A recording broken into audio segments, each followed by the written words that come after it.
Then next topic हम बात कर रहे हैं ग्रीन हाउस इफेक्ट। हेडिंग लगाइएगा प्लीज।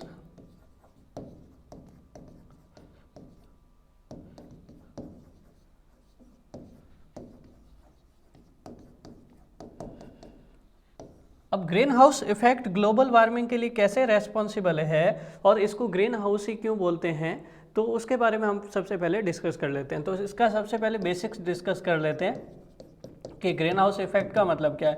ग्रीन हाउस जो कंसेप्ट आया वो हमारे पास क्या आया, इस कंसेप्ट से आया कि कई जगह ऐसी जगह होती है जहाँ पर जैसे वेजिटेशन उगाना हो, जैसे या कोल्ड एरिया हो वहाँ पे वेजिटेशन उगाना हो, तो वहाँ पे वेजिटेशन उगाने के लिए एक रेस्पॉन्सिबल फैक्टर होता है कि टेम्परेचर अच्छा होना चाहिए। लेकिन जो एवरेज टेम्परेचर होता है किसी भी कोल्ड एरिया में वो इतना अच्छा नहीं होता।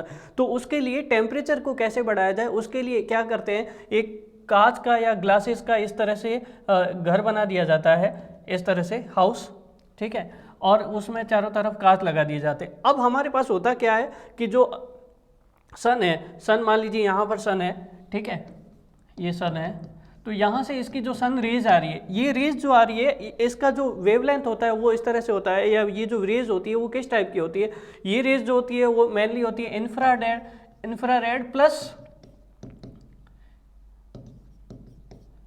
अल्ट्रावायलेट, पराबैंगनी किरणें बोलते हैं जिनको। इसमें जो हानिकारक पराबैंगनी किरणें हैं वो तो ओजोन लेयर क्या कर देती है, उसको रोक देती है, उसको आने नहीं देती है। जो बाकी जो अल्ट्रावायलेट रेज है वो यहाँ पर अर्थ पे पहुँच जाती है। तो मेनली कौन सी होती है, अल्ट्रावायलेट रेज होती है, जिसका वेवलेंथ क्या होता है, शॉर्ट। तो हमारे पास इनकमिंग जो सोलर रेडिएशन है वो कैसा है, अल्ट्रावायलेट रेज है। अल्ट्रावायलेट बोल दो या इंफ्रारेड से अल्ट्रावायलेट के बीच की रेंज का जो वेवलेंथ है वो हमारे पास आता है। सोलर रेडिएशन जो है इनकमिंग, इनपुट साइड जो सोलर रेडिएशन आ रहा है वो अल्ट्रावायलेट है, और उसका जो वेवलेंथ है वो होता है शॉर्ट वेवलेंथ की होती है। तो ये जो शॉर्ट वेवलेंथ की वेव रेज होगी वो क्या करती है, वो इजीली यहाँ पर ट्रेवल कर सकती है, इस हाउस के अंदर आसानी से ट्रेवल कर सकती है, और ग्लास से कहाँ पहुँच जाएगी, अर्थ पे, या फिर जो भी कंटेंट होगा, जो भी पोर्शन होगा वहाँ पे पहुँच जाएगी। और यहाँ पर क्या हो जाएगा, वार्मिंग इफेक्ट होगा, मतलब हीट या टेम्परेचर बढ़ जाएगा। तो जब हमारे पास ये रेज आएगी तो अब हमारे पास यहाँ वार्मिंग इफेक्ट बढ़ गया। उसके बाद ये रेज क्या करेगी, वापस जाने की कोशिश कर रही है। अब रेज यहाँ से रिफ्लेक्ट होके, अर्थ से टकरा के रिफ्लेक्ट होके वापस जाने की कोशिश कर रही है। लेकिन ये जो ग्लास है, तो अब देखिएगा जरा प्लीज, जब रेज आती है तो कौन सी रेज होती है, शॉर्ट वेव लेंथ की हमारे पास वायलेट रेज होती है। लेकिन जब अर्थ से टकराती है तो ये जो रेज है वो किस में चेंज हो जाती है, इंफ्रारेड रेज में चेंज हो जाती है। किस में चेंज हो जाएगी, ये जो जा रही है, रिटर्न जो जा रही है, ये इंफ्रारेड रेज हो जाती है। इंफ्रारेड जो रेज होती है उनकी जो वेवलेंथ होता है, वेवलेंथ जो होता है वो लॉन्गर होता है, और लॉन्गर वेवलेंथ की जो रेज होगी वो जो ग्लास है हमारे पास या कांच जो है वो उसको बाहर जाने नहीं देगा। इसका मतलब ये हो गया कि एक तरह से ट्रैप हो गया, जाल बिछ गया, कि जो रेज अंदर आ गई वो अंदर ही रहेगी, और इंटरनल फिर टेम्परेचर जो है वो बढ़ता जाता है। मतलब एक बार रेज यहाँ आई, यहाँ पर हमारे पास एंटर करी, कौन सी, अल्ट्रावायलेट रेज, उनकी वेवलेंथ क्या थी, शॉर्ट थी। जब अर्थ से टकराती है तो ये लॉन्गर वेवलेंथ की हो जाती है, और लॉन्गर वेवलेंथ की जो रेज है वो बाहर नहीं जा सकती, ठीक है, वो इंफ्रारेड रेज जो है वापस टकरा के अंदर की तरफ आ जाती है। तो इस तरह से यहाँ पर नेचुरली हम टेम्परेचर को इंक्रीज करते हैं, और वेजिटेशन के लिए ये लाभदायक होता है, जिससे सब्जियाँ वगैरह हम उगाते हैं। ये कई जगह आपने देखा होगा कि कई जगह खेतों में इस तरह के हाउस बने हुए होते हैं, बड़े बड़े, वहाँ पर बड़े बड़े लेवल पे प्रोडक्शन होता है। तो इस तरह का हाउस बना के नेचुरली टेम्परेचर को इंक्रीज किया जाता है। इस हाउस को क्या बोलते हैं, ग्रीन हाउस बोलते हैं। तो ये इससे हमें एडवांटेज है। अब हमारे पास क्या हो रहा है, नेचुरल ग्रीन हाउस इफेक्ट हमारे पास अर्थ पे भी हो रहा है। देखो कैसे हो रहा है, ध्यान से देखिएगा। अर्थ पे, जैसे मान लीजिए ये हमारी अर्थ है,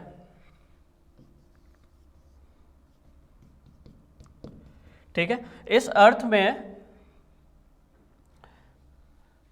जब मान लीजिए यहाँ पर बहुत सारा ज़मीन का भी पार्ट है, और जो हमारे पास से समुद्र का भी पार्ट है, सी का पार्ट है, तो इसकी वजह से जब हमारे पास जब टेम्परेचर बढ़ता है तो उसकी वजह से वाष्पीकरण होता है, इवेपोरेशन होता है, और वाटर वेपर बनते हैं, ठीक है।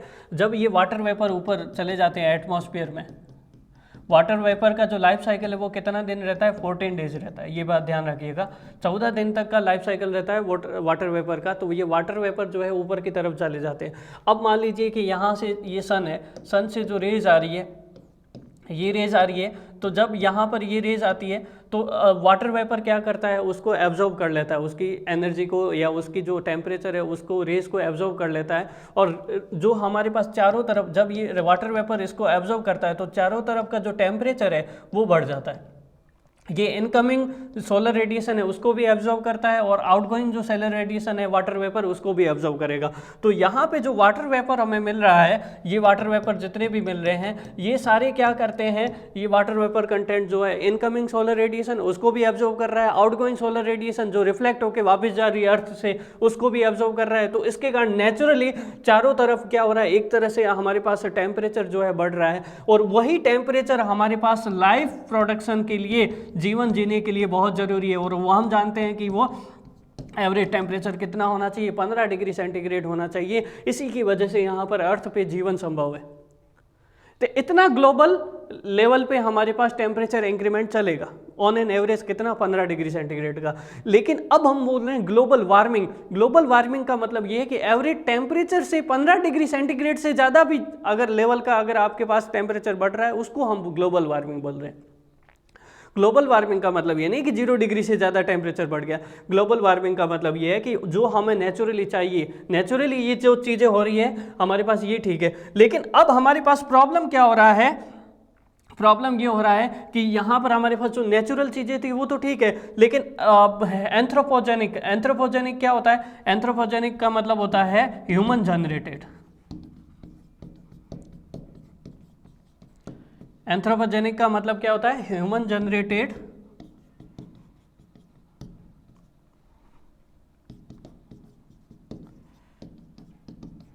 जितने भी फैक्टर है उसकी वजह से जो ग्रीन हाउस गैसेस है, मान लो यहाँ पर ग्रीन हाउस गैसेस भी पहुँच गई, ठीक है, उनको हम डिटेल से डिस्कस करने वाले हैं। ये ग्रीन हाउस गैसेस भी क्या कर रही है, ये ग्रीन हाउस गैसेस जो सोलर रेडिएशन है, अल्ट्रावायलेट, अभी बताया आपको कि अल्ट्रावायलेट रेज को तो जी जाने देता है, जो हानिकारक नहीं होती है। ओजोन तो हानिकारक पराबैंगनी किरणों को रोक देगा, बाकी रेज को ये जो है जाने देगा, कार्बन डाइऑक्साइड वगैरह जितनी भी ग्रीन हाउस गैसेज होगी, ठीक है, अर्थ पे तो जाने जाएगा। लेकिन जब ये रिटर्न जाती है तब ये ग्रीन हाउस गैसेस जो है क्या करती है, गैसेस, ग्रीन हाउस गैसेस का मतलब एक तरह से ग्लास का ही फॉर्मर आप ऐसे समझ लीजिए। जैसे आप एज्यूम करिएगा आपके घर की खिड़की है, आपके घर की जो खिड़की है उसमें रेज एंटर करती है और फिर वापस बाहर निकल जाती है, ठीक है। लेकिन अगर आपको नेचुरली घर को गर्म करना है, कोई रूम को गर्म करना है, तो आप जो घर की खिड़की की कांच है वो उसके बीच में उसमें उसकी जगह आप कार्बन डाइऑक्साइड की लेयर लगा दीजिए, मतलब ग्रीन हाउस गैसेस की लेयर लगा दीजिए। तो ग्रीन हाउस गैसेस जो क्या करती है, जो अल्ट्रावायलेट रेज होगी उसको अंदर तो आने देगी लेकिन बाहर नहीं जाने देगी। इसका मतलब ये होगा बाहर नहीं जाने देगी तो अंदर का टेम्परेचर जो है बहुत ज़्यादा बढ़ जाएगा, आपके रूम का टेम्परेचर। तो यही हो रहा है हमारे पास अर्थ के लिए। अर्थ के लिए जो ये जो ग्रीन हाउस गैसेज चारों तरफ आ गई, अर्थ के चारों तरफ, ये हमारे पास जो शॉर्ट वेव की लेंथ है, जैसे अल्ट्रावायलेट रेज है वो तो अंदर आ रही है, लेकिन लॉन्गर वेव लेंथ जो है हमारे पास इंफ्रारेड बाहर नहीं जा रही है, तो वो वापस रिफ्लेक्ट होकर बेचारी यहाँ आ जाती है, फिर टेम्परेचर बढ़ता जाता है। और ये बढ़ के अगर मान लीजिए IPCC ने बोल दिया कि 17 डिग्री सेंटीग्रेड तक पहुँच गया तो हो गया सत्यानाश। कुल मिला के बात ये है कि अब हमें ये समझना है कि ये ग्रीन हाउस गैसेज जो ये जो वाटर वेपर की वजह से हो रहा था वो तो बढ़िया था, ठीक है, वो नेचुरल प्रोसेस है। लेकिन ये एंथ्रोपोजेनिक जो सोर्सेज है, ह्यूमन जनरेटेड जो सोर्सेज है, इंडस्ट्री लगा दिया या फिर आपने पावर प्लांट लगा दिया थर्मल वहाँ पर, उसकी वजह से जो प्रॉब्लम हो रहा है, उस जो अननेसेसरी आपके पास ग्रीन हाउस गैसेस यहाँ पर पहुँच रही है, उसकी वजह से जो टेम्परेचर बढ़ रहा है वो टेम्परेचर नहीं बढ़ना चाहिए, उसकी वजह से दिक्कत हो रहा है। तो इसको हम ग्रीन हाउस इफेक्ट बोलते हैं। तो ग्रीन हाउस इफेक्ट हमारे पास नेचुरल वे से हो तो अच्छा है, लेकिन अगर जो हमारे पास ह्यूमन सोर्सेस है, तो उन ह्यूमन जनरेटेड सोर्सेस है, उनकी वजह से ग्रीन हाउस गैसेस जो एडिशनली पहुंच रही है और उसकी वजह से एडिशनल जो टेम्परेचर इंक्रीमेंट हो रहा है वो दिक्कत वाला है। तो आपको कंसेप्ट समझ में आ गया होगा कि ग्रीन हाउस के बारे में हम क्या बोल रहे हैं, ठीक है। फिर आगे देखते हैं।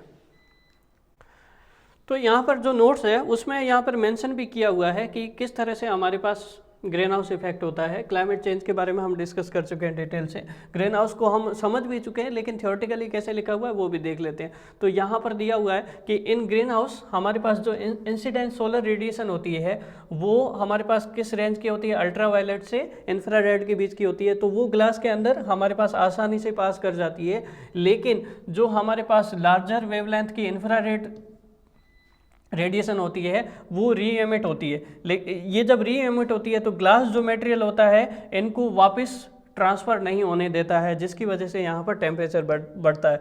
तो यहाँ पर ग्रीन हाउस इफेक्ट का, नेचुरल जो ग्रीन हाउस इफेक्ट है उसका इंपॉर्टेंस भी दिया हुआ है। तो ये इंपॉर्टेंस तब तक है जब तक कि नेचुरल है। तो डिटेल से नोट्स में लिखा हुआ है जो ये सारी चीज़ें, लेकिन अगर जो समझा रहे हैं वो आप अपनी लैंग्वेज में लिखोगे दैट विल बी बेटर। ठीक है, यहाँ डिटेल से बताया गया है। अब हमारे पास जो यहाँ पर जो नेचुरल वे से हो रहा है, ग्लोबल वार्मिंग हो रहा है, ग्लोबल वार्मिंग नहीं बोलेंगे, नेचुरल वे से जो टेम्परेचर इंक्रीज हो रहा है 15 डिग्री सेंटीग्रेड तक, वो किसकी वजह से हो रहा है, वाटर वेपर की वजह से। ठीक है, अब जो ग्रीन हाउस गैसेस है वो कौन कौन सी है इसके लिए रेस्पॉन्सिबल, जो हमारे पास एवरेज टेम्परेचर को और बढ़ा रही है, तो उसके बारे में हमें डिस्कस करना है। ठीक है, तो उसके बारे में हम देखेंगे। तो यहाँ पर देखते हैं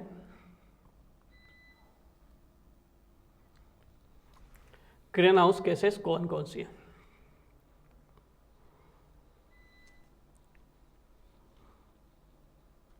तो यहाँ पर आप देखोगे हमारे पास सबसे मेजर जो फैक्टर है, यहाँ पर पाई चार्ट में आप देखोगे सबसे जो मेजर फैक्टर है, मेजर रेस्पॉन्सिबल जो गैस है वो है कार्बन डाइऑक्साइड।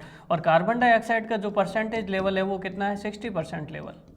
कितना है, 60% लेवल जो है ये रेस्पॉन्सिबल है ग्रीन हाउस के लिए। उसके बाद सेकंड नंबर पे है मिथेन, CH4। मिथेन जो है हमारे पास वो 20% लेवल पे रेस्पॉन्सिबल है ग्रीन हाउस के लिए। ठीक है, और फिर है हमारे पास क्लोरोफ्लोरोकार्बन, वो कितने लेवल पे है, 14% के लिए ग्रीन हाउस इफेक्ट के लिए रेस्पॉन्सिबल है। और फिर है हमारे पास 6% नाइट्रस ऑक्साइड। प्लीज़ ध्यान दीजिएगा, इसका नाम क्या है, नाइट्रस ऑक्साइड।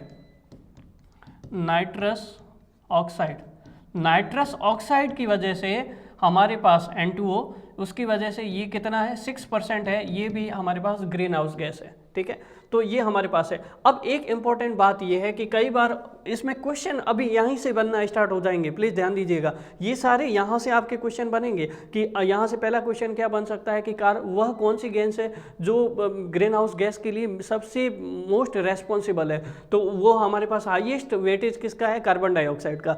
लेकिन इन सब में भी मोस्ट हाईएस्ट या ज़्यादा कंट्रीब्यूटर जो ग्लोबल वार्मिंग के लिए वो वाटर वेपर है। वाटर वेपर हम पहले ही डिस्कस कर चुके हैं। तो वाटर वेपर भी ग्रीन हाउस गैसेस में आता है, ये बात ध्यान रखिएगा। अगर क्वेश्चन इस तरह से होता है कि which is the major contributor for the green house gases, उसमें दो ऑप्शन हो, कार्बन डाइऑक्साइड और वाटर वेपर दोनों अवेलेबल हो, तो आपको कौन सा सेलेक्ट करना है, वाटर वेपर सेलेक्ट करना है। प्लीज़ ध्यान रखिएगा, ऐसी छोटी छोटी चीज़ें आपको ध्यान रखना है कि मेजर कंट्रीब्यूटर हमारे पास कौन सा है, वाटर वेपर है। एक नोट्स में मेंशन है कि कौन कौन सी गैसेज हैं यहाँ पर हमारे पास ग्रीन हाउस गैसेज। तो सबसे ज़्यादा जो कंसंट्रेशन लेवल है कार्बन डाइऑक्साइड, देन हमारे पास methane, nitrous oxide, N2O, very important, ध्यान दीजिएगा, वाटर वेपर एंड क्लोरोफ्लोरोकार्बन, ये जो रेस्पॉन्सिबल है ग्रीन हाउस इफेक्ट के लिए। अब एक इंपॉर्टेंट नोट है, यहाँ पर आपके पास ऑक्साइड ऑफ नाइट्रोजन, यहाँ पर एक नाइट्रोजन ऑक्साइड होता है NO और नाइट्रोजन डाइऑक्साइड होता है NO2। इसकी वजह से टेम्परेचर बढ़ता नहीं है, इसकी वजह से क्या होता है, हमारे पास टेम्परेचर घटता है। तो ग्लोबल कूलिंग होती है यहाँ पर। ग्लोबल कूलिंग का मतलब टेम्परेचर घटता है। तो ध्यान दीजिएगा, NO और NO2 हो नाइट्रोजन ऑक्साइड ऑप्शन में, तो उसकी वजह से ग्लोबल वार्मिंग नहीं होती है, उसकी वजह से क्या होगा, ग्लोबल कूलिंग होगा। और लेकिन नाइट्रस ऑक्साइड हो N2O, तो वो हमारे पास ग्रीन हाउस गैस है। तो आपके पास ये क्वेश्चन भी बन सकता है कि which of the oxide of nitrogen is responsible for the green house gas. Option देंगे NO, NO2, N2O, तो यहाँ पर कन्फ्यूजन हो जाता है। तो प्लीज़ आपको ध्यान देना पड़ेगा कि नाइट्रोजन ऑक्साइड और नाइट्रोजन डाइऑक्साइड ये दोनों ग्लोबल कूलिंग के लिए रेस्पॉन्सिबल है। ग्लोबल वार्मिंग या ग्रीन हाउस के लिए कौन सा रेस्पॉन्सिबल गैस है हमारे पास, N2O। नाइट्रस ऑक्साइड जो है वो हमारे पास इसके लिए रेस्पॉन्सिबल है। ठीक है, आगे देखते हैं, नेक्स्ट हम बात करेंगे। अब हमारे पास यहाँ पर डिटेल से डिस्कस करने वाले हैं कि हमारे पास ये जो रेस्पॉन्सिबल फैक्टर है इनको हम डिटेल से डिस्कस करने वाले हैं कि यहाँ पर क्या होने वाला है, कार्बन डाइऑक्साइड किससे जनरेट होता है, या फिर इसका जो फैक्टर है वो कौन कौन से है वो हम बात करेंगे। ठीक है, तो सबसे पहले हेडिंग लगाइएगा वाटर वेपर। तो वाटर वेपर के बारे में एक स्टेटमेंट लिख दीजिए। वाटर वेपर के बारे में क्या लिखेंगे? It is the biggest contributor of green house effect. It is the biggest contributor of greenhouse effect, but not for the global warming। ये लिख दीजिएगा, इसको अंडरलाइन कर दीजिएगा, ठीक है। Water vapour is not a threat for global warming.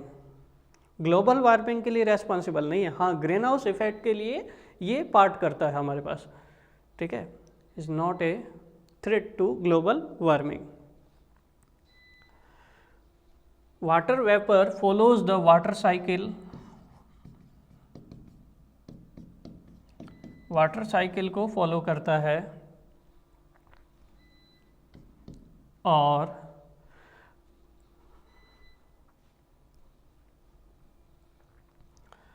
This cycle remain for 14 days period। 14 days period।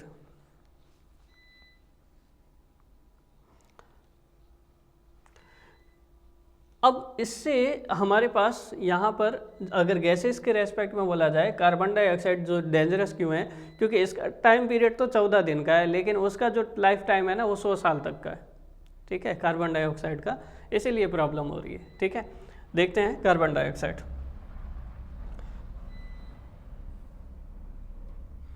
अब देखो ज़रा प्लीज़, यहाँ पर हम देख रहे हैं कौन कौन सी गैसेस है, उनके सोर्सेस क्या क्या है हमारे पास। सबसे पहले आप क्या करिएगा, ये जो नोट्स में टेबल दी हुई है, इस टेबल को याद करना है आपको कि कौन कौन सी इसके लिए रेस्पॉन्सिबल गैसेस है। हम परसेंटेज देख चुके हैं। तो सबसे पहले हमारे पास जो कार्बन डाइऑक्साइड है वो कहाँ से जनरेट होती है? फॉसिल फ्यूल्स को अगर आप बर्न करते हो या डिफॉरेस्टेशन है, वहाँ से कार्बन डाइऑक्साइड जनरेट होती है, ठीक है। उसके बाद हमारे पास क्लोरोफ्लोरोकार्बन है, वो हमारे पास किसकी वजह से जनरेट होते हैं? जैसे फ्रिज है, फ्रिज में आपके पास रेफ्रिजरेशन की जो प्रोसेस है उसमें इसको यूज़ किया जाता है। सॉल्वेंट्स है, इंसुलेशन फॉर्म्स है, या एरो प्रोपेलेंट्स है, इंडस्ट्रियल एंड कमर्शियल यूज़ में इसका बहुत ज़्यादा यूज़ होता है। उसके बाद है मीथेन।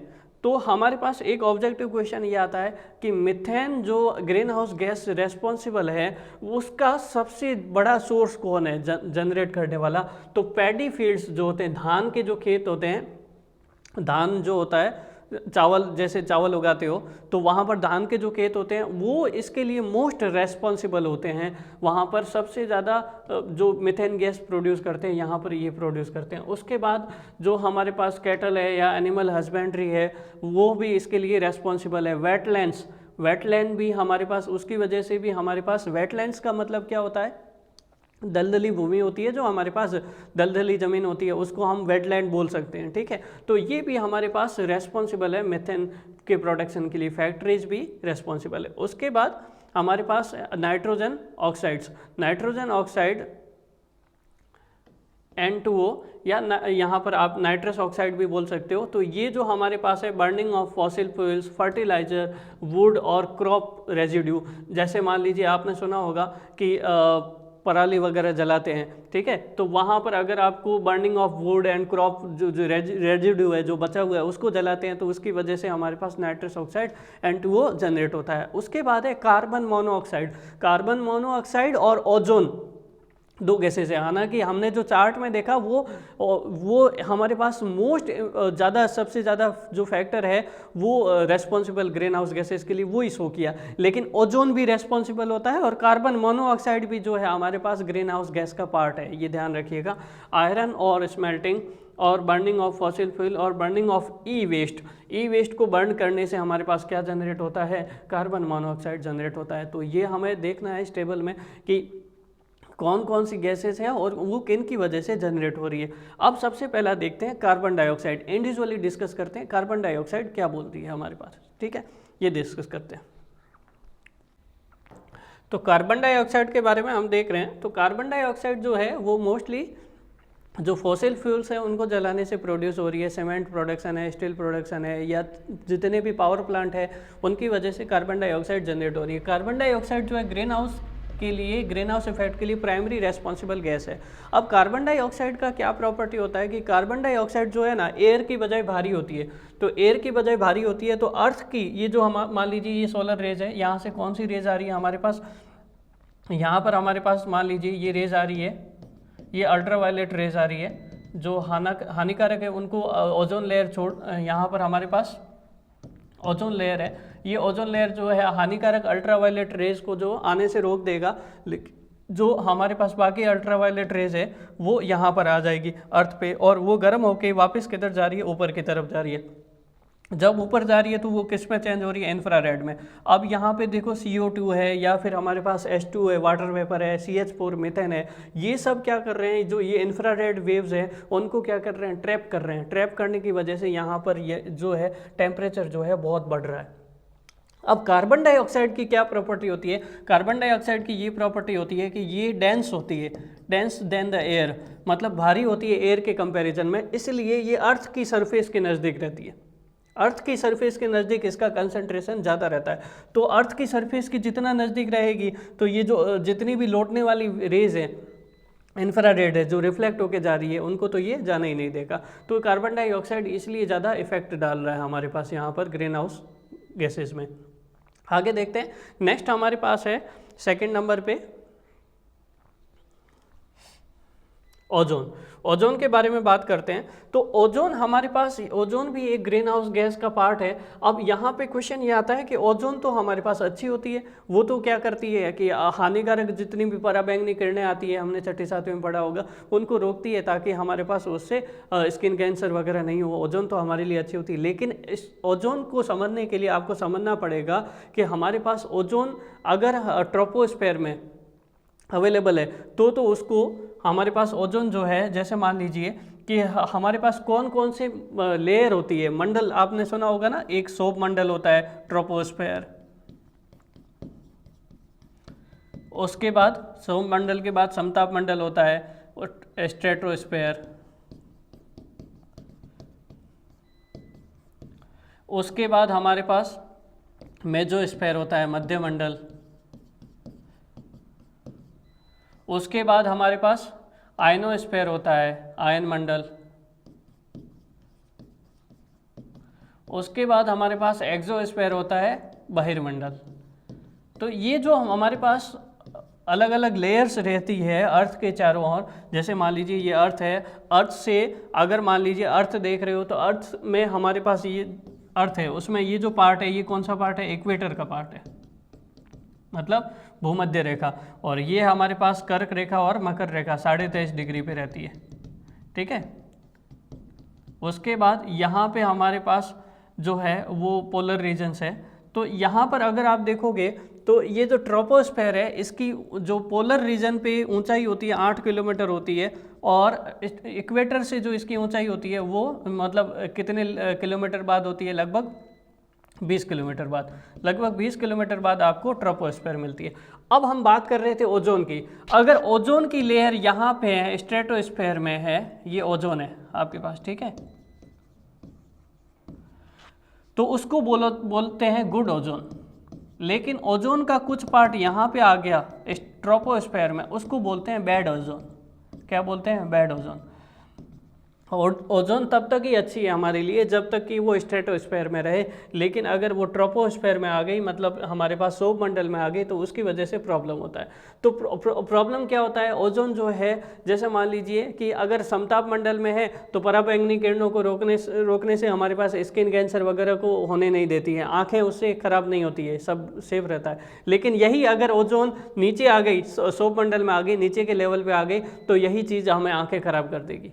आइज़ में जो प्रॉब्लम होता है, आइज़ में जो इरिटेशन होता है, मोस्ट इरिटेटिंग गैस है ओजोन, अगर ये सौर मंडल में रहेगी तो इसकी वजह से भी हमारे पास ग्रीन हाउस जो है गैसेस या ग्रीन हाउस इफेक्ट जो है वो ज़्यादा होता है। तो इसमें हमारे पास ये जो है ग्राउंड लेवल पे क्या होता है, ग्राउंड लेवल पे पॉल्यूटेंट्स लाइक NO2, जो ये पॉल्यूटेंट्स है NO2, और ये जो है किससे ज़्यादा किससे रिएक्ट करते हैं, वॉलेटाइल ऑर्गेनिक कंपाउंड्स VOC। इसको एयर पोल्यूशन में बहुत डिटेल से डिस्कस करेंगे, अभी एज्यूम कर लीजिएगा आप सिर्फ volatile organic compounds in presence of sunlight to produce ozone. अब हमारे पास बात ये कि ट्रोपोस्फेयर में या सौर मंडल में ओजोन आई कहाँ से, तो हमारे पास क्या होता है, ग्राउंड लेवल पे कई जो पोल्यूटेंट्स होते हैं, एयर पोल्यूटेंट्स में इनको बहुत डिटेल से डिस्कस करने वाले हैं। अभी आप सिर्फ इसको याद रखिएगा कि कैसे ये प्रॉब्लम हो रहा है। NO2 है वो किसके साथ रिएक्ट कर रहा है, NO2 रिएक्ट कर रहा है आपके पास वॉलेटाइल ऑर्गेनाइक कंपाउंड के साथ, जिसकी वजह से ओजोन रिलीज हो रही है, O3 रिलीज हो रहा है, तो वो हमारे पास यहाँ पर प्रॉब्लम कर रही है। तो ये भी ग्रीन हाउस गैस का बहुत छोटा सा भाग होता है, हालांकि इसका जो शेयर होता है बहुत ही कम परसेंटेज में होता है, लेकिन आपको ये पता होना चाहिए कि ओजोन भी रेस्पॉन्सिबल होती है। तो यहाँ से क्वेश्चन जरूर बनेगा आपका कि ozone is a green house gas और नॉट। तो ये भी आपको ध्यान रखना है कि ओजोन हमारे लिए लाभदायक भी है और नुकसानदायक भी है। लाभदायक कब है, जब ये हमारे पास समताप मंडल में हो, दैट मीन्स स्ट्रेटोस्फेयर में हो, और जब नुकसानदायक कब है, जब हमारे पास ट्रोपोस्फेयर में हो। ठीक है, अब हम इन लेयर्स के बारे में थोड़ा ध्यान से देख लेते हैं कि ये हमारे पास ये अर्थ है, अर्थ में हमारे पास यहाँ पर सबसे पहले कौन अर्थ है, अर्थ के बाद हमारे पास कौन सा है, ट्रोपोस्फेयर है, ट्रोपोस्फेयर और स्ट्रेटोस्फेयर है, उसके बाद स्ट्रेटोस्फेयर है, फिर मेसोस्फेयर है, फिर थर्मोस्फेयर है और फिर एक्सोस्फेयर है। तो इनकी रेंज क्या है, लगभग 0 से 20 किलोमीटर तक हमारे पास ट्रोपोस्फेयर रहता है, 20 से 50 किलोमीटर तक स्ट्रेटोस्फेयर रहता है समताप मंडल, 50 से 80 किलोमीटर मेसोस्फेयर या मध्य मंडल रहता है, और 80 से लगभग 400 किलोमीटर तक है वो थर्मोस्फेयर मतलब तापमंडल रहता है, या फिर इसको आप आयनोस्फेयर भी बोल सकते हो। तो आयन मंडल, थर्मोस्फेयर, तापमंडल एक ही बात है, ठीक है। और एक्सोस्फेयर मतलब 400 किलोमीटर से ज़्यादा का जो एरिया है वो एक्सोस्फेयर में रहता है। अब किस लेयर का क्या यूज़ है ये आपके सिलेबस में नहीं है, लेकिन थोड़ा बहुत जानकारी होना बहुत ज़रूरी है एनवायरमेंट जीके के हिसाब से। तो यहाँ पर आपके पास जो प्लेन्स है वो कहाँ पर उड़ते हैं, वो प्लेन हमारे पास समताप मंडल में उड़ते हैं, क्योंकि यहाँ पे हमारे पास क्लाउड्स वगैरह नहीं होते हैं और एकदम क्लियर होता है सारा, ठीक है। जो रीजन होता है वो क्लियर होता है, विजिबिलिटी अच्छी होती है, और टेम्परेचर यहाँ पे जाके थोड़ा सा कांस्टेंट भी हो जाता है, ठीक है। तो वहाँ पे हमारे पास जो प्लेन वगैरह है वो सारे कहाँ उड़ते हैं, स्ट्रेटोस्फेयर में उड़ते हैं। उसके बाद दूसरा इम्पोर्टेंट फैक्टर है जो आयन मंडल है या फिर जो हमारे पास थर्मोस्फेयर है, वहाँ पे सैटेलाइट लॉन्च किए जाते हैं। तो ये भी आपको थोड़ा बहुत नॉलेज होना चाहिए, ठीक है। और मेसोस्फेयर मध्य मंडल, ये देख रहे हो आप, ये जो बाहर से मेटेराइट्स वगैरह का अगर ऐसे उल्कापिंड गिरते हैं तो उनसे बचाने का काम हमारे पास कौन करता है, मध्य मंडल हमारे पास काम करता है, ठीक है। तो आयनोस्फेयर वैसे ताप मंडल है, तो इसमें इसका टेम्परेचर इतना ज़्यादा हो जाता है कि कई सारे जो उल्कापिंड है यहीं नष्ट हो जाते हैं, जो अर्थ में प्रवेश नहीं कर पाते हैं, ठीक है। तो ये बिल्कुल बेसिक नॉलेज है जो आपको पता होना चाहिए, ठीक है। तो यहाँ स्ट्रेटोस्फेयर में ये जो लेयर दिख रही है आपको, ये जो लेयर है ये हमारे पास कौन सी लेयर है, ओजोन की लेयर है, ठीक है। आगे देखते हैं नेक्स्ट हमारे पास ग्रीन हाउस गैस के जो कंसेप्ट है उसके वापस लौटते हैं। नेक्स्ट है हमारे पास वाटर वेपर। वाटर वेपर को हम पहले ही डिस्कस कर चुके हैं, फिर भी यहाँ पर देखते हैं वाटर वेपर जो हमारे पास, इसके बारे में जो इसका कंटेंट होता है वो ज़्यादा कहाँ रहता है। जैसे मान लीजिए ये अर्थ है हमारे पास, तो इस अर्थ में हमारे पास ये हो गई भूमध्य रेखा, उसके बाद कर्क रेखा, मकर रेखा, tropic of cancer, tropic of capricorn 0 degree, 23.5 degree, ठीक है। यहाँ पे 23.5 डिग्री, फिर 67 वो लाइन तो रहने दीजिए, पोलर रीजन, फिर पोलर रीजन देखते हैं डायरेक्ट। तो हमारे पास जो है ये जो एरिया है ये वाला ट्रॉपिक वाला एरिया है जो कर्क रेखा और मकर रेखा के बीच में, यहाँ पे ये जो वाटर वेपर है इसका कंटेंट ज़्यादा रहता है, लगभग 4% तक रहता है। और जो पोलर रीजन है यहाँ पे लगभग हमारे पास कितना रहता है, 1% तक, बहुत कम रहता है। तो इसका मतलब ये है कि हमारे पास जो ग्रीन हाउस इफेक्ट होगा वो ज़्यादा कहाँ देखने को मिल सकता है हमें, कि वाटर वेपर की वजह से ट्रॉपिक रीजन में, मतलब कर्क रेखा और मकर रेखा के बीच में। साथ ही साथ यहाँ पर हमें क्या ध्यान देना है कि जो वाटर वेपर है एक मात्र ऐसी ग्रीन हाउस गैस है, ग्रीन हाउस गैसेस जनरली क्या करती है, अल्ट्रा वायलेट रेज को आने देती है और इंफ्रारेड जो रेज होती है उनको रोकती है। वाटर वेपर एक ऐसी गैस है जो आने वाली सोलर रेडिएशन और जाने वाली सोलर रेडिएशन दोनों को ट्रैप कर लेता है। ठीक है। तो ये इसका यूनिक फीचर है। तो ऐसा ऑब्जेक्टिव क्वेश्चन बन सकता है कि ऐसी कौन सी ग्रीन हाउस गैस है, जनरली ग्रीन हाउस गैसेस सारी जो है वो क्या करती है, जाने वाली जो रेज होती है उसको ही ट्रैप कर लेती है, रोक देती है, लेकिन ये जो है हमारे पास आने वाली जाने वाली दोनों को यहाँ पर वाटर वेपर रोकता है। ठीक है, आगे देखते हैं हमारे पास नेक्स्ट पार्ट है मीथेन। मीथेन के बारे में भी हम देख चुके हैं। मीथेन का जो सबसे बड़ा सोर्स है वो पैडी फील्ड्स है, धान के खेत है, वो हमारे पास है, और वेटलैंड्स है। अब वेटलैंड्स की बात करें तो वेटलैंड्स में हमारे पास यहाँ पर मीथेन क्यों जनरेट होती है। वेटलैंड्स में एक्चुअली क्या होता है, एनारोबिक बैक्टीरिया अवेलेबल होते हैं। वहाँ पे हमारे पास वेटलैंड्स में नॉर्मल ऑक्सीजन नहीं होती, ये जो है एनारोबिक बैक्टीरिया होते हैं जो क्या करते हैं, केमिकल रिएक्शन करते हैं एनारोबिक कंडीशन में। ठीक है, और एनारोबिक कंडीशन में केमिकल रिएक्शन करके क्या जनरेट करते हैं, मीथेन जनरेट करते हैं, CH4, तो वो रिलीज करते हैं। ठीक है, तो यहाँ पर एरोबिक और एनारोबिक का भी मतलब समझ लेते हैं। एरोबिक का मतलब होता है कि जहाँ पर हमारे पास प्रेजेंस ऑफ ऑक्सीजन हो, ऑक्सीजन जहाँ अवेलेबल हो, करेक्ट। और एनारोबिक का मतलब ये है कि हमारे पास जहाँ पर ऑक्सीजन जो है फ्री ऑक्सीजन बोल रहे हैं ना, फ्री ऑक्सीजन।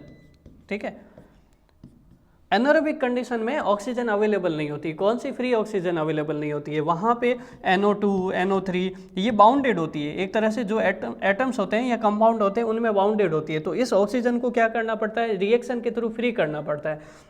ये बैक्टीरिया इस कंडीशन में रिएक्शन करेगा तो वहाँ पर क्या प्रोड्यूस हो जाएगा, हमारे पास मीथेन प्रोड्यूस हो जाएगा।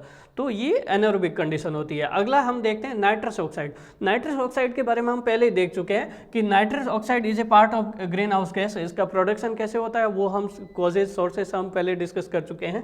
और यहाँ पर बस आपको ध्यान देना है कि नाइट्रिक ऑक्साइड और नाइट्रोजन ऑक्साइड, जो हमारे पास नाइट्रोजन डाइऑक्साइड या नाइट्रिक ऑक्साइड बोलो या नाइट्रोजन ऑक्साइड बोलो, ये जो गैसेस है इंपॉर्टेंट फैक्टर है, वापस बता रहे हैं आपको, ग्लोबल कूलिंग के लिए रेस्पॉन्सिबल है, ये ग्लोबल ग्रीन हाउस गैस के लिए नहीं है। तो आपको इन तीनों में डिफरेंस पता होना जरूरी है। ठीक है, आगे देखने हैं हम कार्बन मोनोऑक्साइड के बारे में बात करते हैं।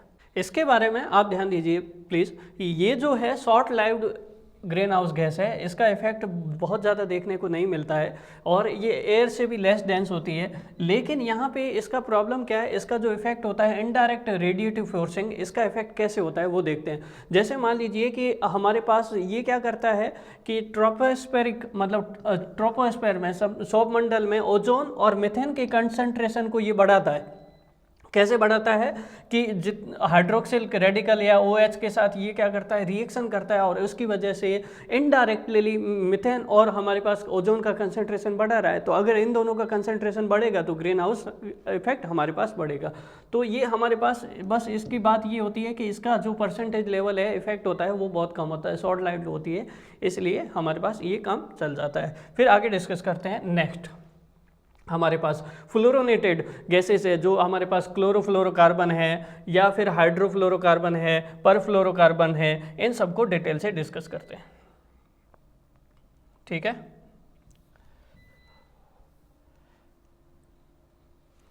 तो यहाँ पर हम देखने वाले हैं फ्लोरोनेटेड गैसेस कौन कौन सी है। तो यहाँ पर हमारे पास 4 टाइप की फ्लोरोनेटेड गैसेस है। एक तो हमारे पास CFC है, क्लोरोफ्लोरोकार्बन, दूसरा है HFC हाइड्रोफ्लोरोकार्बन, तीसरा है हमारे पास परफ्लोरोकार्बन PFC, और फोर्थ हम डिस्कस करेंगे SF6 सल्फर हेक्साफ्लोराइड। तो ये 4 गैसेस जो है फ्लोरोनेटेड गैसेस है हमारे पास। अब इसमें हमारे पास ये सारी गैसेस जो है ग्रीन हाउस इफेक्ट के लिए रेस्पॉन्सिबल होती है। तो ये हमारे पास ग्रीन हाउस गैसेस के लिए रेस्पॉन्सिबल है, ये भी ग्रीन हाउस गैस के लिए रेस्पॉन्सिबल है ग्रीन हाउस इफेक्ट के लिए, ये भी ग्रीन हाउस इफेक्ट के लिए रेस्पॉन्सिबल है, और ये भी ग्रीन हाउस इफेक्ट के लिए रेस्पॉन्सिबल है। लेकिन ऐसी गैस जिसमें हमारे पास फ्लोरीन भी हो और क्लोरीन भी हो, कौन सा कंपोनेंट हो, क्लोरीन का कंपोनेंट हो, वो ओजोन को भी डिप्लीट करेगी। किसको, ओजोन को। ओजोन डिप्लेशन हम अगला टॉपिक डिस्कस करेंगे, उसको बहुत डिटेल से समझाएंगे कि क्लोरीन का इफेक्ट ओजोन के ऊपर कैसे होता है। और जो हमारे पास आपने न्यूज़ में सुना होगा कि ओजोन अंटार्कटिका के ऊपर ओजोन जो लेयर है उसमें छेद हो गया, इस तरह की आपने न्यूज़ सुनी होगी, या ओजोन लेयर जो है हट रही है, अगर ओजोन हट जाएगी तो बहुत बड़ी प्रॉब्लम हो जाएगी। तो ये दिक्कत है। तो क्लोरीन का कंटेंट होने के कारण ये ग्रीन हाउस गैसेस तो है ही, साथ ही साथ ओजोन डिप्लेशन में बहुत ज़्यादा रेस्पॉन्सिबल फैक्टर है। ठीक है, ग्रीन हाउस इफेक्ट तो सिंपल सी बात है, लेकिन ओजोन का डिप्लेशन हो गया तो और बड़ी प्रॉब्लम है। तो इसलिए इसका उपयोग जो है वो हटा दिया गया है, अब इसको यूज़ नहीं करते। अब ये इनका यूज़ कहाँ करते थे फ्लोरोनेटेड गैसेस का? ये जो हमारे पास है CFC और HFC, इन दोनों का जो यूज़ करते हैं वो रेफ्रिजरेशन में, हर एक के घर में लगभग फ्रिज होता है ना, तो आपके फ्रिज में जो गैसेस होती है वो हमारे पास रेफ्रिजरेशन में जो प्रोसेस होती है उनको यहाँ यूज़ किया जाता है। तो अगर लीकेज हो जाए या थोड़ा थोड़ा ये गैसेस अगर मान लीजिए एटमॉस्फेयर में चली जाएगी तो ये साथ ही साथ क्या करती है, ओजोन डिप्लेशन करती है। अब यहाँ से प्लीज़ ध्यान दीजिएगा, ये बहुत ही इंपॉर्टेंट फैक्टर है और यहाँ से क्वेश्चन बनेगा आपका कि कौन सी गैस, ऐसे क्वेश्चन बनते हैं, ग्लोबल वार्मिंग के लिए रेस्पॉन्सिबल है, इस ग्रीन हाउस के लिए रेस्पॉन्सिबल है, ओजोन डिप्लेशन के लिए रेस्पॉन्सिबल है, ये सारी बातें आपको नोट करनी है, ध्यान दीजिएगा प्लीज़। तो ये ओजोन के लिए रेस्पॉन्सिबल है। तो इसी कारण क्या हुआ, एक मॉन्ट्रियल प्रोटोकॉल हुआ। अब आपको याद रखना है कि कौन सा प्रोटोकॉल जो है CFC को हटाने की बात करता है, क्लोरोफ्लोरोकार्बन को हटाने की बात करता है। तो हमारे पास ओजोन डिप्लेशन के लिए ये रेस्पॉन्सिबल था, तो CFC को या क्लोरोफ्लोरोकार्बन को हटाने की बात कौन करता है, मॉन्ट्रियल प्रोटोकॉल करता है। अभी सिर्फ इसका नाम याद रखिएगा, we will discuss in detail. यहाँ पर हमारे पास जब बहुत सारे प्रोटोकॉल्स डिस्कस करेंगे तो वहाँ पर बहुत डिटेल से बात करेंगे, ठीक है।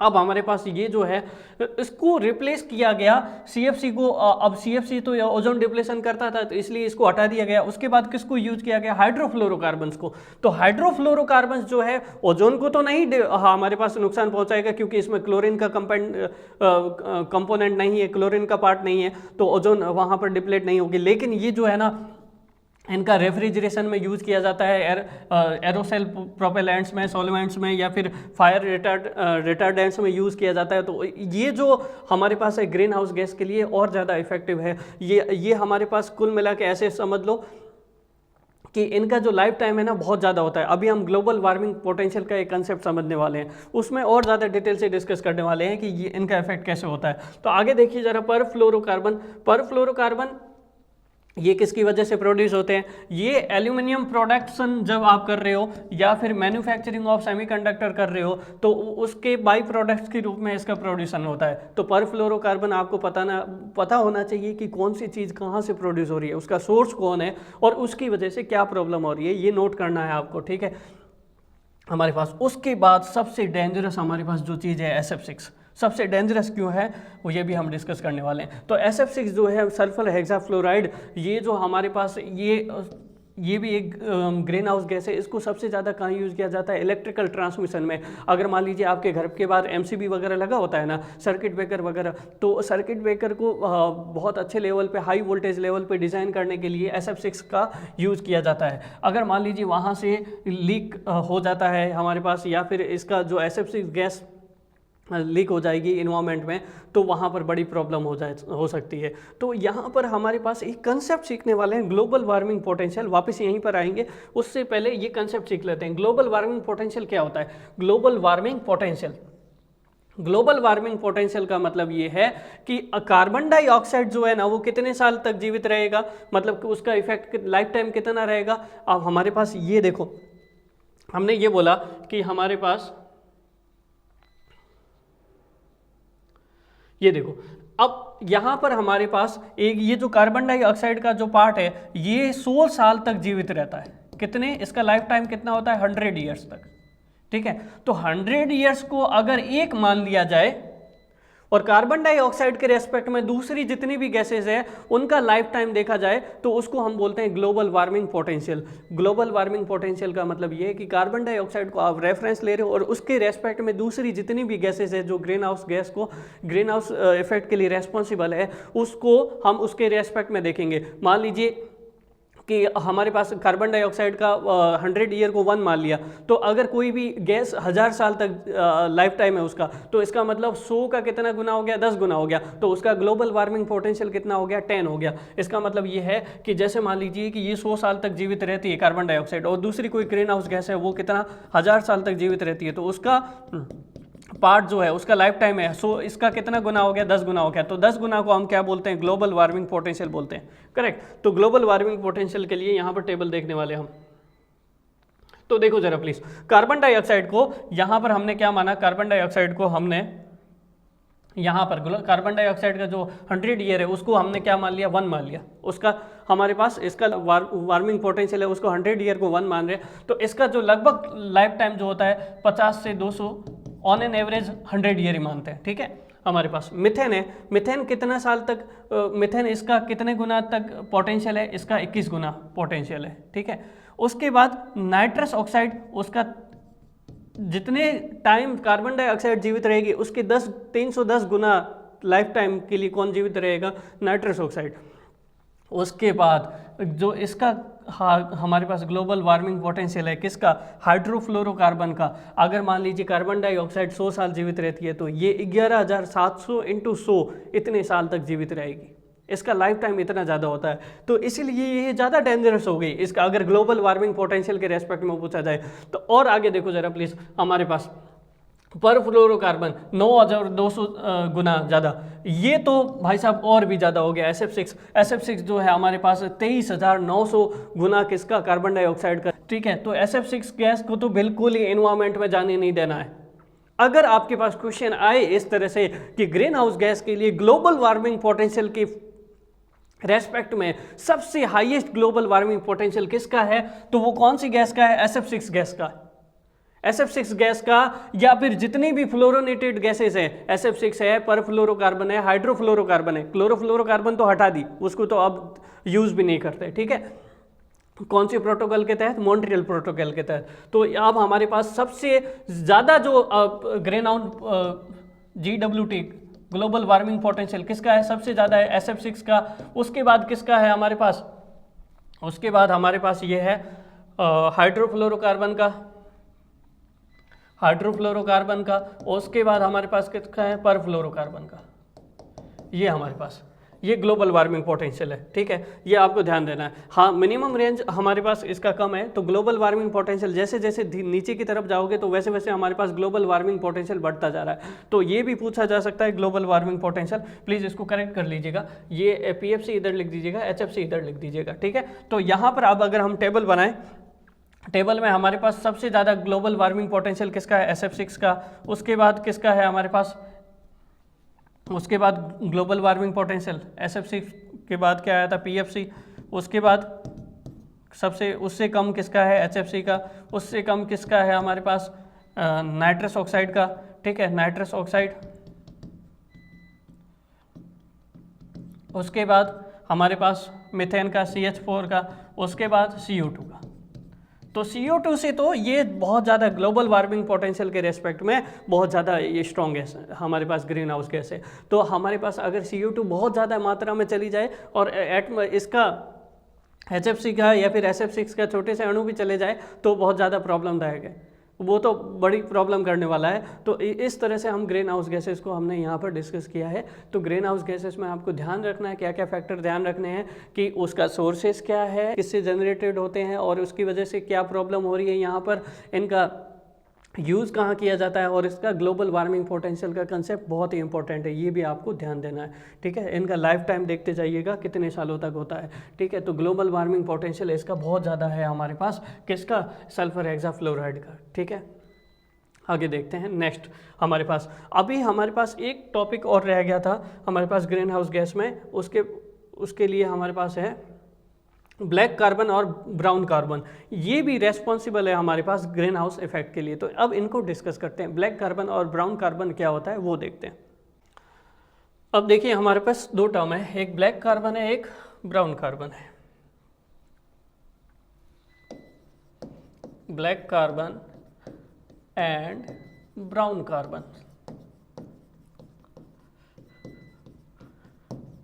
अब ब्लैक कार्बन क्या होता है हमारे पास, ब्लैक कार्बन और ब्राउन कार्बन ये एक ही चीज़ से, एक ही तरह से प्रोड्यूस होते हैं हमारे पास। जैसे मान लीजिए कि कोई भी लकड़ी जला रहे हो आप, इस तरह से लकड़ी को जला रहे हो, लकड़ी का कोई पार्ट है और उसका कंप्लीट दहन नहीं होता है, इनकम्प्लीट कंबसन होता है। या फिर आपके पास, जैसे आपने देखा होगा कि जब लकड़ी जलाते हो तो आपके पास सॉलिड फॉर्म में ब्लैक कार्बन जो होता है सॉलिड होता है और जो ब्राउन कार्बन होता है गैसियस फॉर्म में होता है।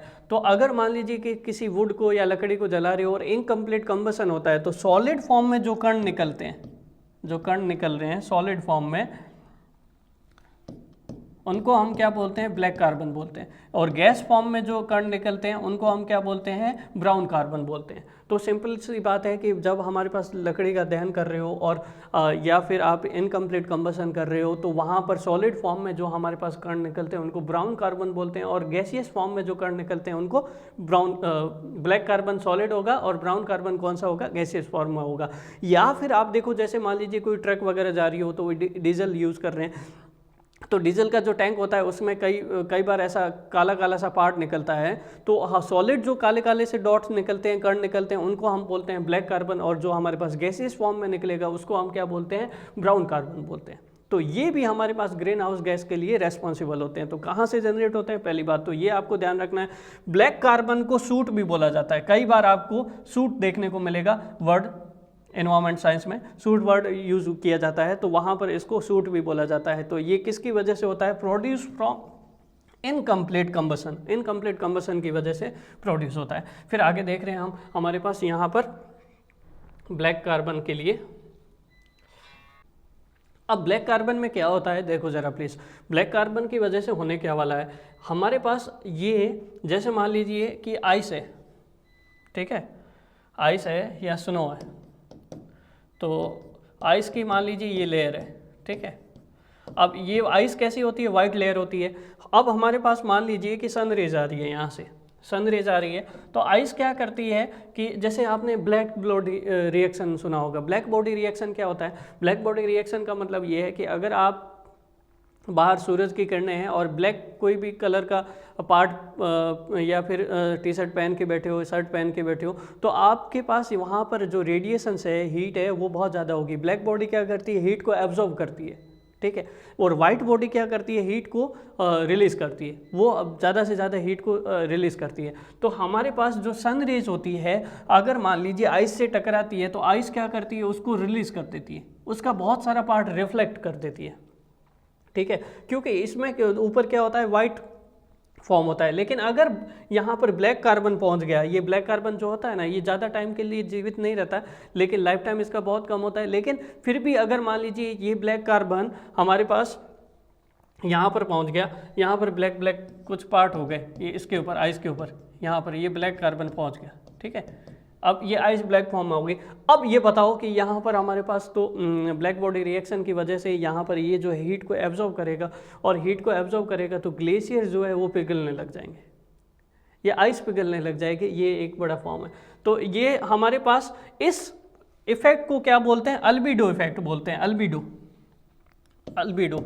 कई बार आपके एग्जाम में क्वेश्चन ये पूछते हैं कि अल्बिडो क्या होता है। अल्बिडो का मतलब होता है कि किसी भी जो सन रेज है उसको रिफ्लेक्ट करने की एबिलिटी।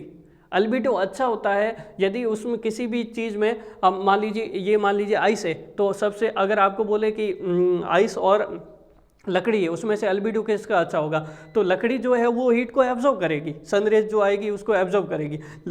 लेकिन दूसरी जो है हमारे पास वाइट परत वाली जो आइस है, उसका अल्बिडो अच्छा होता है, क्योंकि वो सनरेज को क्या करता है, रिफ्लेक्ट करता है। तो अगर मान लीजिए यहाँ पर काले काले इस तरह से डॉट्स बन गए, वहाँ पर कण बन गए, तो उसकी वजह से अल्बिडो क्या हो जाएगा, रिड्यूस हो जाएगा। अल्बिडो मतलब सन रेज को रिफ्लेक्ट करने की एबिलिटी। तो ये हमारे पास क्या करता है, ये हमारे पास अल्बिडो को रिड्यूस कर देता है, the ability to reflect sunlight, ठीक है।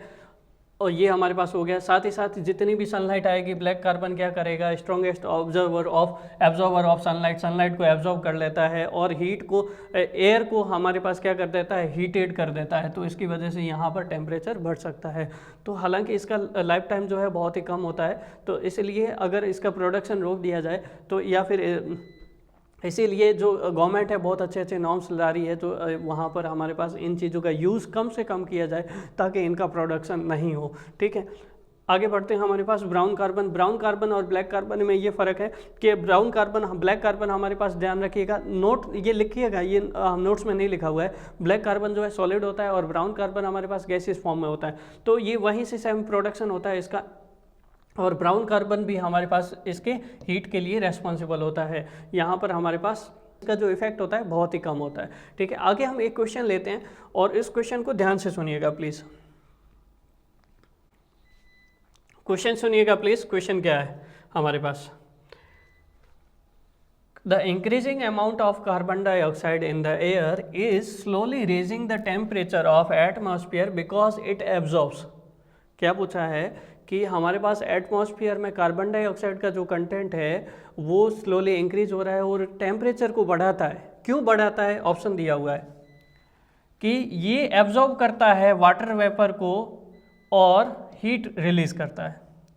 ये सोलर रेडिएशन के अल्ट्रावायलेट पार्ट को एब्जॉर्ब करता है, ये सारी सोलर रेडिएशन को एब्जॉर्ब करता है, या ये सोलर रेडिएशन के इंफ्रारेड पार्ट को एब्जॉर्ब करता है। तो ये हमें बताना है कि कार्बन डाइऑक्साइड किसको एब्जॉर्ब करता है, सारी सोलर रेडिएशन को, मतलब इनकमिंग आउटगोइंग सबको एब्जॉर्ब करता है, या फिर अल्ट्रावायलेट पार्ट को एब्जॉर्ब करता है, या फिर वाटर वेपर को ही खींच लेता है, और या फिर इंफ्रारेड पार्ट को सोलर रेडिएशन के।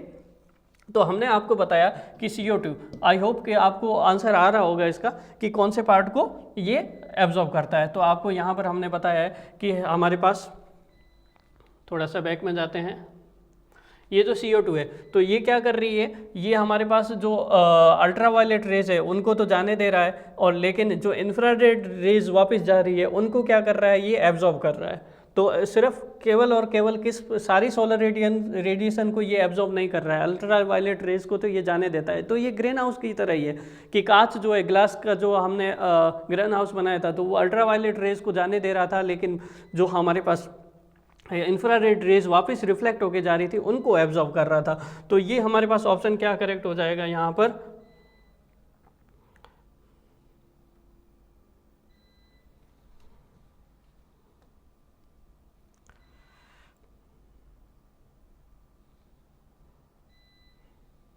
यहाँ पर हमारे पास केवल इंफ्रारेड पार्ट को ही ये क्या करेगा, एब्जॉर्ब करेगा। तो कौन सा ऑप्शन करेक्ट हो जाएगा, डी ऑप्शन सोलर रेडिएशन का करेक्ट हो जाएगा।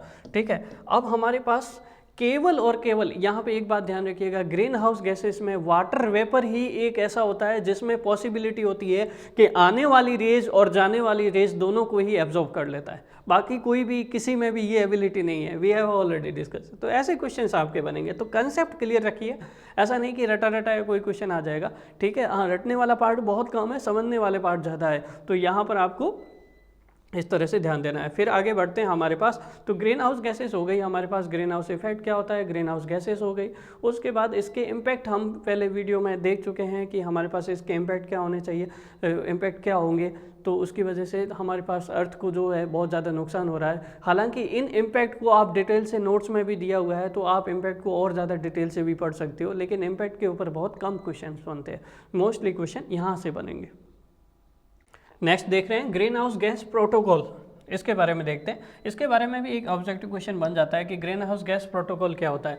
ग्रीन हाउस गैस प्रोटोकॉल का मतलब ये है कि कुछ इस तरह के स्टैंडर्ड्स या टूल्स या हमारे पास ऑनलाइन ट्रेनिंग या इस तरह से वेव डेवलप किए जाए जो हमारे पास ये क्लाइमेट के जो गोल्स है या फिर जो टेम्परेचर रेज हो रहा है उसको कम करने में हेल्पफुल रहे।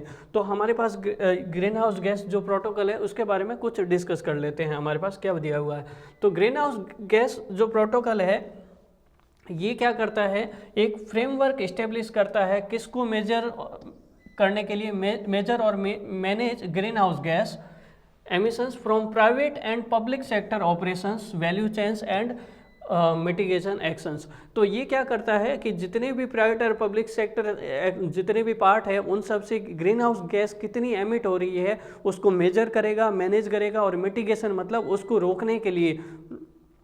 रोकने के लिए उपाय करेगा।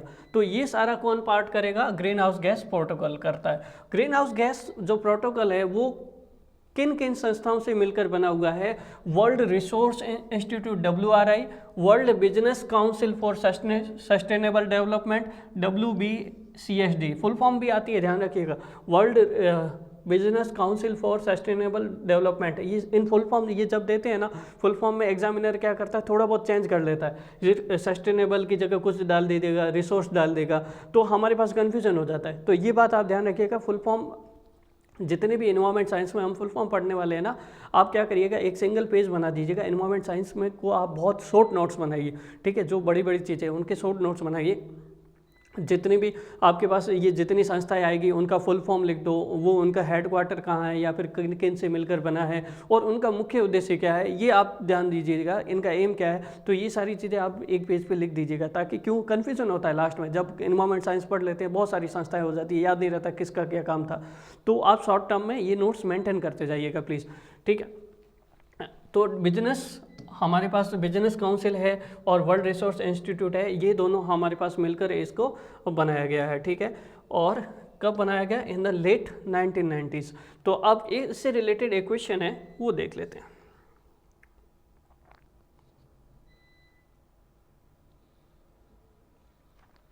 What is green house gas protocol? Green house gas protocol क्या है?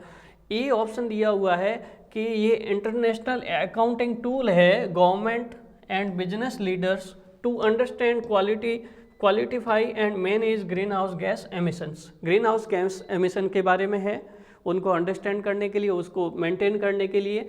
दूसरा ऑप्शन दिया हुआ है, ये यूनाइटेड नेशंस का इनिशिएटिव है, ये तो यहीं ख़त्म हो गया, बाकी छोड़ो।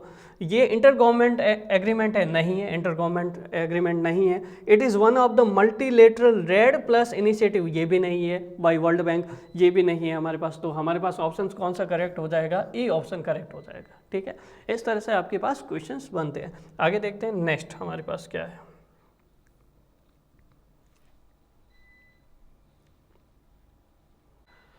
अब हमारा नेक्स्ट टॉपिक है ग्लोबल वार्मिंग इम्पैक्ट्स। हालांकि इसको स्टार्टिंग में हम डिस्कस कर चुके हैं छोटे छोटे फॉर्म में, बहुत डिटेल से अगर आपको डिस्कस करना है, पढ़ना है, तो आप नोट्स में देख सकते हो। सिंपल, बहुत सिंपल लैंग्वेज में लिखा हुआ है, Hindi and English both student can understand, दोनों समझ सकते हैं। तो यहाँ पर सबसे पहला जो इफेक्ट बताया गया है, मेल्टिंग ऑफ आइस कैप्स, मतलब यहाँ पर जितना भी हमारे पास ग्लेशियर वगैरह वो सारे पिघल जाएंगे अगर टेम्परेचर बढ़ेगा, ग्लेशियर बढ़ेगा। तो कोस्टल एरिया के नज़दीक जितने भी हमारे पास जितने भी कंट्रीज़ है वो हमारे पास इसके लिए अफेक्टेड हो जाएगी।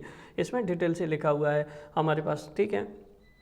आगे देखिए ज़रा प्लीज़। इसका सेकंड पॉइंट है एक्सट्रीम क्लाइमेट इवेंट्स।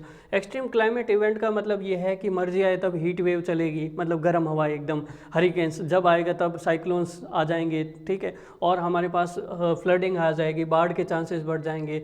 ऐसा भी हो सकता है कि इसमें हमारे पास इसके दो एग्जाम्पल है। 2015 में चेन्नई फ्लड आई थी, वो इसका एक एग्जाम्पल है। वो मतलब अनप्रिडिक्टेड जो कुछ ऐसे इवेंट्स हो, 2018 में जो केरला फ्लड्स है वो इसका एग्जाम्पल है। तो अनप्रिडिक्टेड जो इवेंट्स हो वो इसके एग्जाम्पल है हमारे पास। उसके बाद एनवायरमेंटल डिग्रेडेशन, हमारे पास एनवायरमेंटल में क्या कमी आएगी, उसमें क्या क्या डिग्रेडेशन हो सकता है वो बताया गया है। तो हमारे पास जैसे मान लीजिए कि जब पानी ही नहीं रहेगा, पानी प्रॉपर नहीं रहेगा, तो hydro electric power generation, electricity generation किस तरह से कर पाओगे? नहीं कर पाओगे, ठीक है। और एनिमल पॉपुलेशन, जैसे मान लीजिए कि कई जगह हमारे पास कोस्टल एरिया में जो कोस्टल एरिया बढ़ जाएगा, या फिर कोस्टल एरिया जो अफेक्टेड हो जाएगा, या फिर जो एनिमल है, हीट वेव चलेगी तो कई सारे एनिमल जो है, जीव जंतु है, इसके कारण नष्ट हो सकते हैं, हैबिटेट लॉस हो सकता है, और कई सारी स्पीसीज जो है थ्रेटन्ड और एक्सटिंक्ट लिस्ट में है वो भी नष्ट हो सकती है।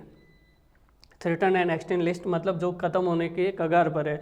इसको बहुत डिटेल से हम आगे डिस्कस करेंगे, ठीक है। आगे देखते हैं raising health related issues. Health related issues क्या क्या हो सकते हैं? जैसे मान लीजिए कि हमारे पास जब समुद्र का पानी बहुत ज़्यादा बढ़ जाएगा तो पीने लायक कोई पानी नहीं बचेगा। साथ ही साथ ट्रॉपिक एरिया में जितने भी जो ट्रॉपिक एरिया, कैंसर, कर्क रेखा और मकर रेखा के बीच में मलेरिया वगैरह की बीमारियाँ बहुत ज़्यादा बढ़ जाएगी, ठीक है। पीने का पानी नहीं रहेगा तो इसके कारण, हीट वेव्स के कारण जो है हमारे पास डेथ जो है वो बहुत ज़्यादा बढ़ जाएगी। बायोडाइवर्सिटी का बहुत बड़े लेवल पे लॉस हो सकता है। मान लीजिए कि हमारे पास समुद्र है, समुद्र में हमारे पास मछली, छोटी छोटी मछलियाँ होती है जो प्लैंकटन होती है, छोटे छोटे घास होती है, उसको सीज में खाती है। उसके बाद हमारे पास फूड चेन हमारे पास चलती रहती है, छोटी मछली को बड़ी मछली खाती है, बड़ी मछली को और बड़ी मछली, एंड सो ऑन। ऐसे हमारे पास फूड चेन चलती जाती है। एक्वेटिक सिस्टम की अलग फूड चेन होती है। तो हमारे पास अगर इस फूड चेन में कहीं पर भी ब्रेक लग जाता है तो वहाँ पर बड़ी प्रॉब्लम हो सकती है। तो इसका मतलब ये है कि हमारे पास एनर्जी का फ्लो नहीं चल पाएगा। तो बायोडाइवर्सिटी का एक तरह से लॉस हो रहा है। साथ ही साथ कोई फूड सिक्योरिटी नहीं रहेगी।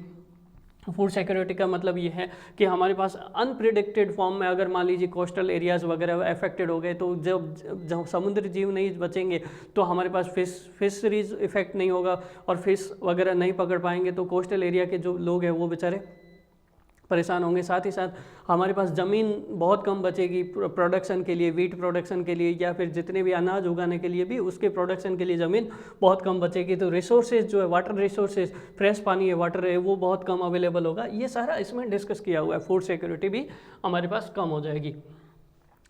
अब यहाँ पर क्या मेंशन है,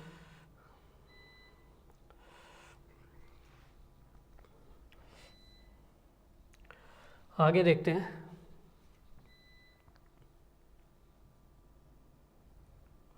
डिटोरिएशन ऑफ कार्बन सिंक्स। अब कार्बन सिंक्स क्या होता है? सिंक्स का मतलब समझिएगा, आगे हम डिस्कस करने वाले। कार्बन सिंक्स का मतलब कार्बन डाइऑक्साइड को जो एब्जॉर्ब करता है, एब्जॉर्ब करता है। सिंक मतलब आपने देखा होगा ना, जैसे घर में देखते हैं, किचन में जो आपके पास बर्तन वगैरह धोते हैं तो उसके नीचे पानी जाने के लिए कुछ एक हॉल होता है, उसको हम सिंक बोलते हैं। सिंक का मतलब ये होता है कि जो किसी चीज़ को खींचे, मतलब है ना, सिंक इस तरह से बोल सकते हैं। तो हमारे पास इसकी वजह से क्या प्रॉब्लम हो जाएगा? कार्बन सिंक में डिटोरिएशन हो जाएगा। कार्बन सिंक का मतलब ये है कि जो हमारे पास कार्बन को एब्जॉर्ब कर सके। जैसे एग्जाम्पल के लिए टुंड्रा, आपने सुना होगा, टुंड्रा प्रदेश जो है वो हमारे पास कार्बन सिंक, कार्बन डाइऑक्साइड को एब्जॉर्ब करने के लिए बहुत यूज़फुल था 1970 तक। लेकिन उसके बाद कार्बन का ये सोर्स बन गया। इसकी वजह से अब क्या हो रहा है? ग्लोबल वार्मिंग बढ़ रही है। पहले तो ये कार्बन को खींचता था, लेकिन ऐसे इन्वायरमेंटल चेंजेस आए, क्लाइमेट चेंजेस आए, जिसकी वजह से यहाँ पर ये कार्बन सोर्स की तरह काम कर रहा है।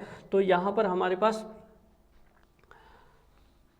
और क्या देखने को मिल सकता है कि सोल बाउंड कार्बन इन, मतलब जो हमारे पास टेगा और टुंड्रा एरियाज हैं उसमें सॉइल जो है वो, उसमें प्रॉपर्टी होती है कि वो कार्बन को बाउंडेड कर सके, कार्बन को खींच सके, कार्बन डाइऑक्साइड को, कार्बन के पार्ट को बाउंडेड कर देता है। तो ये भी हमारे पास बहुत बड़े लेवल पे इनमें डिटोरिएशन हो रहा है। फॉरेस्ट जो है, फॉरेस्ट एरिया है बहुत ज़्यादा, जो जहाँ पे जंगल ही जंगल है, वो कार्बन डाइऑक्साइड, पेड़ पौधे आप जानते हैं कि वो भी कार्बन डाइऑक्साइड को एब्जॉर्ब करते हैं, वो भी ख़त्म होते जा रहे हैं। तो ये क्लाइमेट चेंज की वजह से इम्पैक्ट हो रहे हैं। हमारे पास सी लेवल चेंज हो रहा है। सी लेवल चेंज होने के बारे में बहुत डिटेल से नोट्स में लिखा हुआ है कि किस तरह से सी लेवल चेंज हो रहा है, उसके कौन कौन सी प्रोसेस है। सी लेवल चेंज होने के दो तरीके होते हैं। एक तो नेचुरल तरीका होता है कि जिसकी वजह से मान लीजिए कि भूकंप वगैरह आ जाए तो सी लेवल चेंज हो रहा है, या फिर जो क्लाइमेटिक चेंज है उसकी वजह से हमारे पास सी लेवल चेंज हो रहा है। तो ये बहुत सारे तरीके हैं हमारे पास इसको समझने के लिए, ठीक है। तो importance of sea level changes, ये नोट्स में आप देख लीजिएगा प्लीज़, बहुत थ्योरी है, छोटा सा थ्योरी है, read out this in notes. उसके बाद हम देखते हैं